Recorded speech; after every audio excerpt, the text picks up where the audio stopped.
Welcome back to बॉलीफ्लिक्स। इस video में हम आपको एक्सप्लेन करेंगे केजीएफ चैप्टर 2 के एक दिन पहले ही रिलीज हुई विजय थालापाती की लेटेस्ट मूवी बीस्ट को। हालांकि ऑडियंस की तरफ से इसे ज्यादा अच्छा रिव्यूज नहीं मिले हैं, लेकिन आप इस एक्सप्लेनेशन को 5 में से कितने रेटिंग देना चाहेंगे ये कमेंट बॉक्स में जरूर बताइएगा। मूवी की शुरुआत में हम कुछ सोल्जर्स को देखते हैं जो कि उमर फारूक नाम के एक आतंकवादी का पता लगाने के लिए किसी आदमी को पकड़ते हैं। सीन यही कट होता है और आगे वीर नाम के एक आदमी को देखते हैं। उसके सामने ही जब एक छोटी बच्ची का गुब्बारा फट जाता है तो वो रोने लगती है, जिससे चुप कराने के लिए वीर उसे 2 नए गुब्बारे दिलवाता है। इसके कुछ देर बाद ही वीर को इन्फॉर्मेशन मिलती है कि उमर फारूक आज ही इस जगह पर आने वाला है। उस लेडी ऑफिसर की बातें सुनकर हम समझ पाते हैं कि वीर दरअसल एक रॉ एजेंट है। इंडियन आर्मी बेस से मिली इंफॉर्मेशन के अकॉर्डिंग वो पास के ही एक घर में ठहरा हुआ था।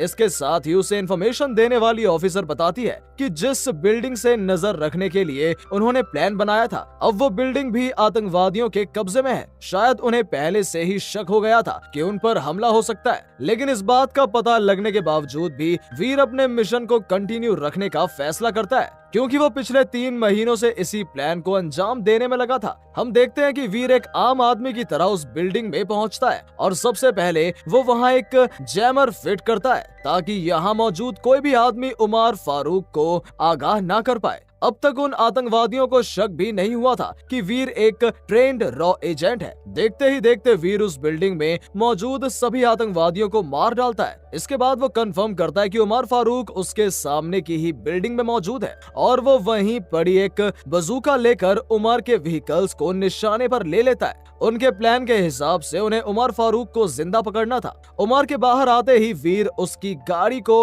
उड़ाने वाला था। इसी दौरान वीर को गाइड करने वाले फौजी को एक छोटी बच्ची उस घर की तरफ जाती हुई दिखाई देती है, जो कि अपने उड़ते हुए गुब्बारे के पीछे दौड़ रही है। हालांकि वीर अटैक करने से पहले इस बात को कंफर्म करता है कि कहीं उस एरिया के आसपास कोई सिविलियन तो नहीं है, लेकिन इंडियन आर्मी बेस में मौजूद सीनियर उस फौजी को सच बोलने से रोकता है, क्योंकि वो नहीं चाहता था कि इस बार भी उमर उनके हाथ से निकल जाए। वो ऑफिसर झूठ बोलते हुए कहता है कि आसपास का एरिया बिल्कुल क्लियर है, जिसके बाद वीर उमर के बाहर निकलते ही उसकी गाड़ियों को उड़ा देता है। इसके बाद वीर जब बायनोक्यूलर से वहां का एरिया देखता है तो उसे 2 गुब्बारे वहां उड़ते हुए दिखाई देते हैं और पास जाकर उसे पता लगता है कि जिस बच्ची को आज सुबह ही उसने देखा था वो उसकी वजह से मारी गई। सीन यहाँ कट होता है और आगे हम 11 महीने बाद चेन्नई के एक हॉस्पिटल का सीन देखते हैं, जहाँ एक साइकेट्रिस्ट की बातों से हमें पता लगता है कि वीर आज तक उस हादसे से उभर नहीं पाया। उसने यही माना हुआ था कि उस बच्ची की मौत उसकी वजह से हुई है।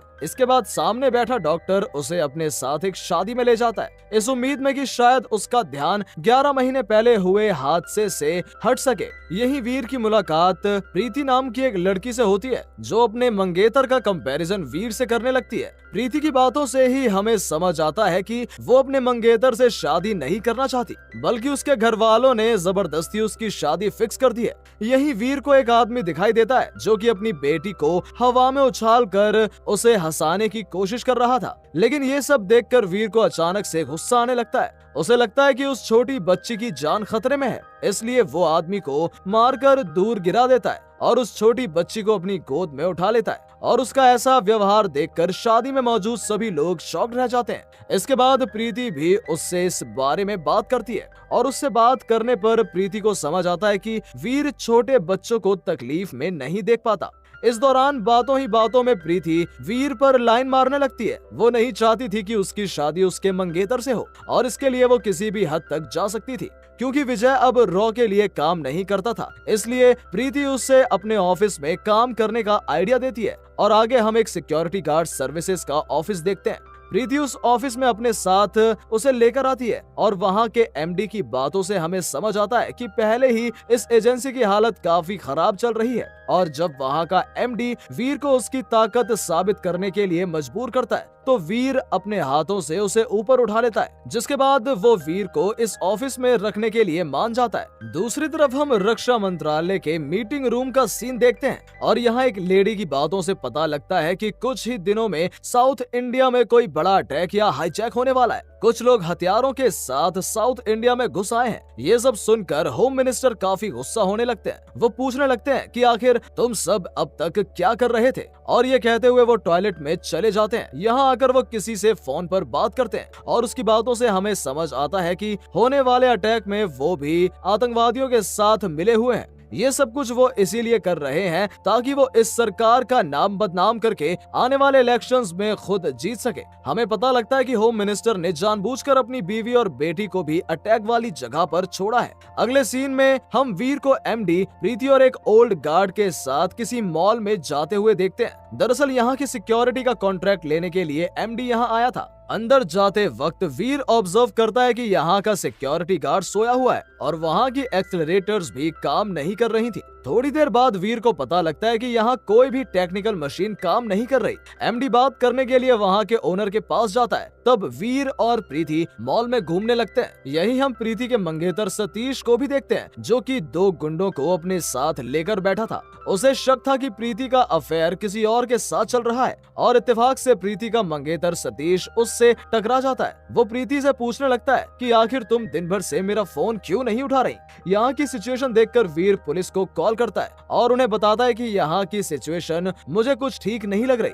इससे पहले कि वो अपनी बात पूरी कर पाता कि तभी उसके फोन के नेटवर्क चले जाते हैं। कुछ ही देर बाद उसे पता लगता है कि यहाँ किसी के भी फोन में सिग्नल नहीं आ रहा। इसी दौरान सतीश के बुलाए गए 2 गुंडे वीर को पकड़कर साइड में ले जाते हैं, लेकिन उन दोनों को नजरअंदाज करते हुए वीर कुछ सोचने लगता है। उसे शक होता है कि ये मॉल जल्द ही हाईजैक होने वाला है। तभी उन्हें गोलियां चलने की आवाज सुनाई देती है। कुछ देर पहले ही सेंटा क्लॉज की ड्रेस पहने जो आदमी यहाँ क्रिसमस की तैयारी कर रहा था, दरअसल वही लोग अपने पास गन्स छिपाकर यहाँ लाए थे। देखते देखते वो लोग पूरे मॉल को अपने कब्जे में कर लेते हैं। इसके कुछ देर बाद ही ये खबर आग की तरह फैल जाती है कि कुछ आतंकवादियों ने चेन्नई के ईस्ट कोस्ट मॉल को हाईजैक कर लिया है, जहां वो टेररिस्ट मॉल में मौजूद बाकी लोगों को अपने काबू में करने की कोशिश कर रहे थे। उसी दौरान वीर, प्रीति और बाकी कुछ लोगों को लेकर मॉल की ही एक हाइडर जगह पर छिप जाता है और थोड़ी ही देर में आर्मी भी उस मॉल को चारों तरफ से घेर लेती है। हम देखते हैं कि मॉल में हुए हाईजैक को संभालने की जिम्मेवारी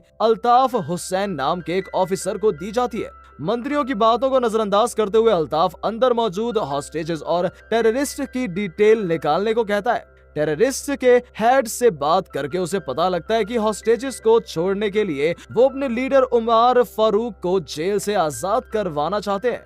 इसके कुछ देर बाद ही होम मिनिस्टर भी ऐसा नाटक करते हुए वहां आते हैं जैसे कि उन्हें मॉल में मौजूद लोगों की परवाह है, लेकिन असलियत में वो अल्ताफ की टीम का प्लान्स जानने के लिए यहाँ आए थे। कुछ देर बाद ही अल्ताफ का आदमी बताता है कि हमें उस आदमी का पता लग गया है जिसने कुछ देर पहले ही कंट्रोल रूम में कॉल किया था, और वीर की इंफॉर्मेशन निकालने पर उन्हें उसकी असलियत पता लगती है। जिसके बाद पॉलिटिकल लीडर की मदद लेकर अल्ताफ इजराइल से हेल्प लेता है ताकि किसी तरह से सैटेलाइट की मदद से वो लोग वीर को कांटेक्ट कर पाए। यहाँ से ये सीन फिर से उसी रूम में शिफ्ट होता है जहाँ वीर और उसके साथ कुछ लोग छिपे हुए थे। वीर उन लोगों को बताता है कि हमें सबसे पहले अपनी सुरक्षा के बारे में सोचना चाहिए कि तभी उसे एक कॉल आता है जो कि और किसी का नहीं बल्कि अल्ताफ का ही था। अल्ताफ उससे मदद मांगता है, लेकिन वीर की बातों से उसे समझ आता है कि वो बिना वजह अपनी जान खतरे में नहीं डाल सकता। पहले भी रॉ से उसे धोखा मिल चुका है, इसलिए वो फिर से किसी की जान जाने की वजह नहीं बनना चाहता था। तो अल्ताफ भी उसे कन्विंस करने की कोशिश करता है। वो बताता है कि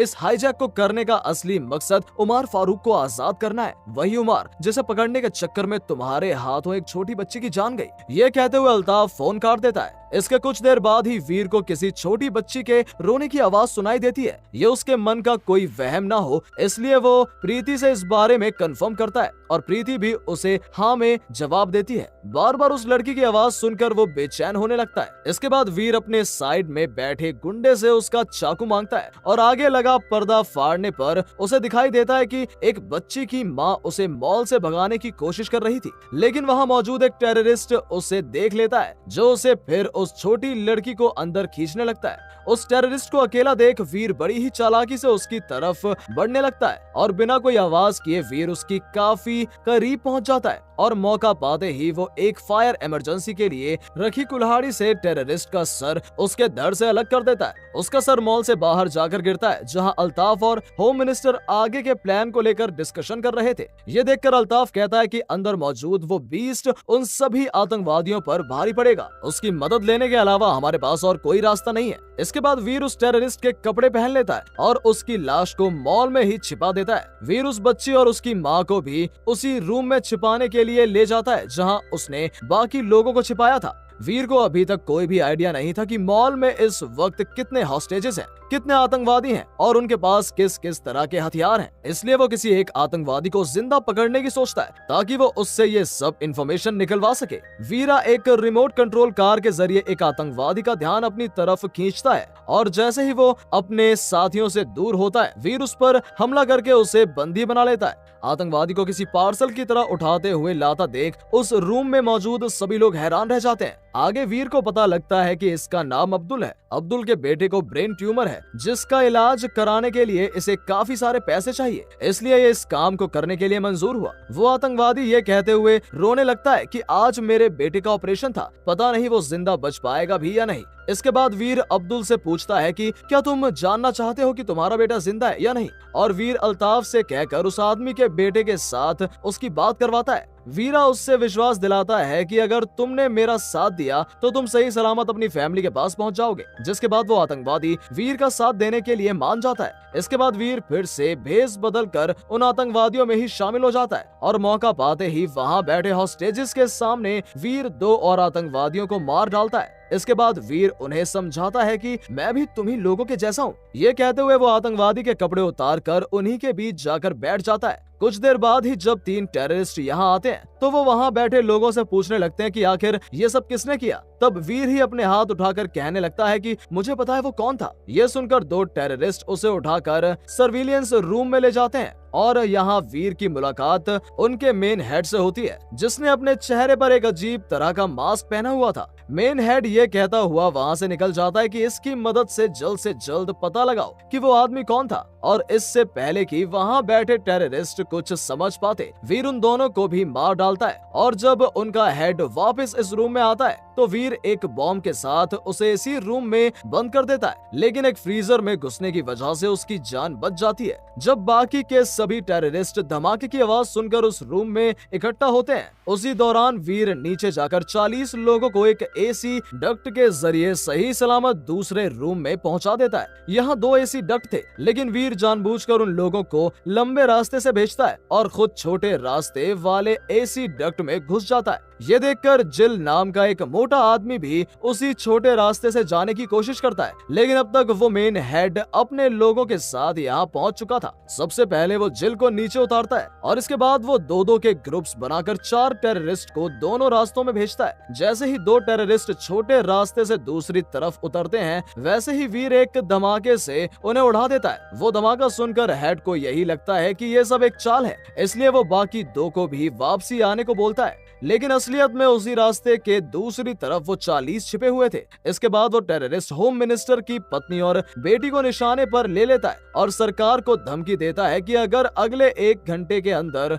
उमर फारूक को नहीं छोड़ा गया तो उन्हें मार दिया जाएगा। जिसके बाद सरकार भी उमर को आजाद करने के लिए मान जाती है, लेकिन जब ये बात वीर को पता लगती है तो उसे काफी गुस्सा आता है। वीर अल्ताफ से पूछता है कि अगर मैं होम मिनिस्टर की बेटी के गले पर चाकू रखता तो मेरी बातें भी मान लोगे क्या। ये कहते हुए वो फोन काट देता है। दिए गए टाइम के अकॉर्डिंग जब टेररिस्ट मिनिस्टर की बेटी और पत्नी को मॉल के बाहर ले जाने लगते हैं, तभी वीर एक धमाका करके उन दोनों को टेररिस्ट की नजरों के सामने से उठा लेता है। वो अल्ताफ को फोन करके कहता है कि मैं नहीं चाहता कि उमर फारूक बाहर आए, अगर ऐसा हुआ तो मैं खुद मिनिस्टर की पत्नी और बेटी का सर उनके धड़ से अलग कर दूंगा। वीरा उन दोनों को भी उसी रूम में लेकर आता है जहां उसने बाकी के लोगों को छिपाया था। इसके बाद वीर माइक सिस्टम के जरिए अनाउंस करता है कि उमर फारूक ही बांग्लादेश में हुए अटैक्स के पीछे है, उसे आजाद नहीं होना चाहिए। वो आतंकवादियों का ऐसा दिखाने की कोशिश करता है कि वो कोई इंडियन नहीं बल्कि एक बांग्लादेशी है, और जय बांग्ला कहकर वो अपनी बात खत्म कर देता है। इसके बाद वीर 2 लोगों की मदद लेकर कुछ और आतंकवादियों को घायल कर देता है, जिसमें से 6 लोग अभी भी जिंदा थे।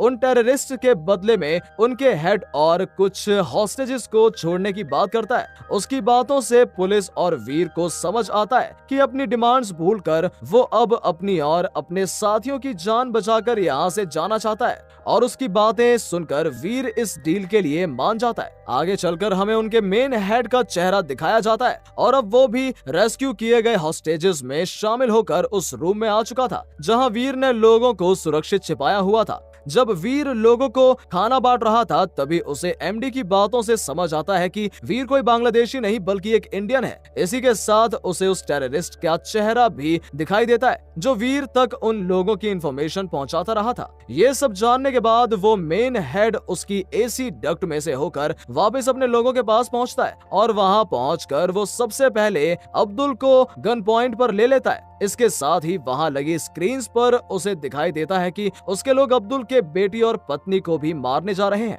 और तभी वीर उनके सामने आता है। वीर कहता है कि अगर तुम अब्दुल और उसकी फैमिली को छोड़ दो तो मैं अपने आप को सरेंडर कर दूंगा। मेन हेड उससे पूछता है कि आखिर ऐसा करने से तुम्हें क्या मिलेगा। इस पर वीर बताता है कि मैंने अब्दुल और उसके बेटे की जान बचाने का वादा किया था, बाकी सबका क्या होगा ये मैं नहीं जानता, लेकिन मैं अपने आप को तुम्हारे हवाले कर दूंगा। और वीर की ये बात सुनकर वो मेन हेड अब्दुल और उसकी फैमिली को आजाद कर देता है। आगे हम वीर को बाकी हॉस्टेजेस के साथ एक कुर्सी पर बंधा हुआ देखते हैं। जैसा कि अब सारी सिचुएशन उन टेररिस्ट्स के कंट्रोल में थी, इसलिए वो जल्द से जल्द उमर फारूक को आजाद कराने की मांग करते हैं। इसके बाद होम मिनिस्टर भी मीडिया के सामने तमाशा बनाकर मॉल के अंदर चला जाता है। वो ऐसा इसलिए करता है ताकि सरकार पर उमर फारूक को आजाद करने का दबाव बने और जैसा कि उसने सोचा था इसके कुछ देर बाद ही उमर फारूक को आजाद कर दिया जाता है। हम देखते हैं कि मिनिस्टर की बेटी बड़ी ही चालाकी से चश्मे का टुकड़ा तोड़कर वीर की तरफ फेंकती है जिससे कि वो अपने आप को आजाद कर पाए, लेकिन जल्द ही एक टेररिस्ट वीर को मारने के लिए उसके पास आता है तो वीर जिल की तरफ इशारा करते हुए कहता है कि इन्हें रेड बॉक्स के बारे में कुछ मत बताना। दरअसल ऐसा वीर ने सिर्फ इसलिए किया था ताकि उसे रस्सी काटने के लिए थोड़ा टाइम मिल सके। प्रीति और एमडी भी इस सब में उसका साथ देते हैं। वहीं वीर अपने आप को आजाद करके वहां फेरा दे रहे दोनों टेररिस्ट को मार देता है।